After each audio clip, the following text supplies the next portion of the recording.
Colonel Dunn, you've been on the job for a couple of months, and we've, you know, I am amazed that you took this on, because I know you've been in Montgomery and you know our situation. And in the military, you get these awards, the Bronze Star, and these things for courage. There ought to be a reward for a public servant that takes on the Department of Corrections, where you could have, and I know you had other opportunities with your record in the Air Force, but I'd like to ask you to, and I know you've studied a lot of the problems, to give us your perspective on how we got here. Thank you, Judge. I appreciate it. And obviously, I'm the new guy on the block. Judge Bullion mentioned she's been on this for 32 years. Y'all are now going to get the benefit of all of my 32 days of experience.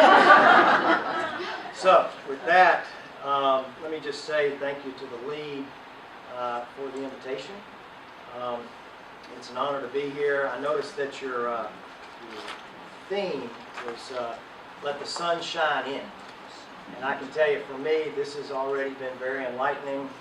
I've taken many more notes, and I've already taken from this much more than I'm about to give you. But I do want to just touch on a couple of things, and I'm not going to take my whole time, because I think getting to the question and answer part is more important.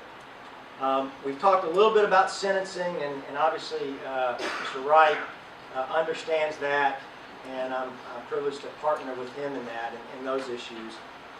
Certainly, the issue of funding is a chronic issue. It's if you look at our budget, if you just go back to FY07, it's basically been level. We haven't kept up with inflation, and so if you know anything about that, then that means we've actually effectively experienced minor cuts, which doesn't contribute to solving the problem.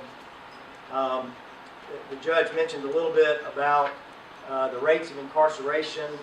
In 78, it was about 5,600, and then he mentioned there in the 80s, and in 88 it dropped, it jumped to 12,000, and then by 98 it was at 22,000. And so in that time period, it took an exponential rise compared to the population in the state. But in that same time, we did not keep up with the capacity within the system. And now, as was mentioned, we have 29 facilities, the youngest of which is 17 years old, and the oldest of which is 38 years old. And I with respect to the overcrowding issue, I kind of akin it to if you have a 3-bedroom, 2-bath house that's designed for a family of, say, 4 or 5, but you put 16 people in that house, over time, that house is just going to, the infrastructure is just going to dilapidate, and it's not going to be able to support. And although the numbers are not exactly analogous, I think you get the point of where we are on some of our facilities. But I want to spend the remaining of my time talking about one issue that hasn't come up, although it's been indirectly alluded to, and that's this idea of recidivism. And I think the one component we haven't specifically talked about that contributes to the overcrowding is the rate of recidivism within our system. If you go back to 1998, our recidivism rate was 24.3%, which by national standards is not bad. That's not a bad recidivism rate. In the following 10 years, it jumped about 10%. Right now, we're at about 30%, between 30 and 35, depending on the facility that we operate. I bring that up just to say that last year we brought back in, and we defined it as coming back in within 3 years, we brought back in 3,350 inmates that had already been with us.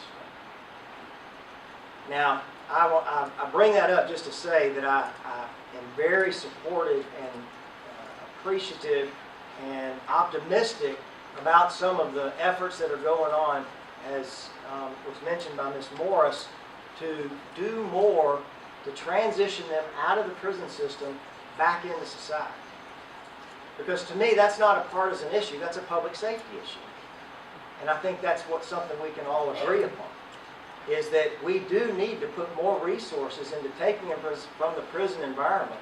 Because let's be frank, it's a prison environment. It's very structured, and it's very controlled. Most of your decisions are made for you every day, and it's not equatable with what you would experience on the outside.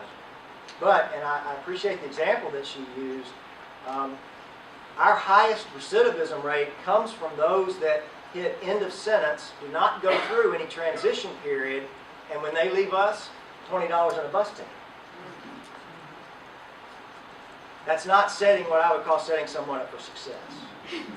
So I think that that's a huge piece of what we're trying to do today, and we in the Department of Corrections want to be there to do our part to help those who deserve the ability to transition. I completely agree. Some people come to us, they should stay with us for the rest of their life. There's no doubt about that. But for those who shouldn't, and the vast majority will not, we do need to work very hard to give them a transition plan that will give them the best chance on the way out. So with that, I'll stop, and we'll get into questions. But thank you all, and thank you for letting me be here.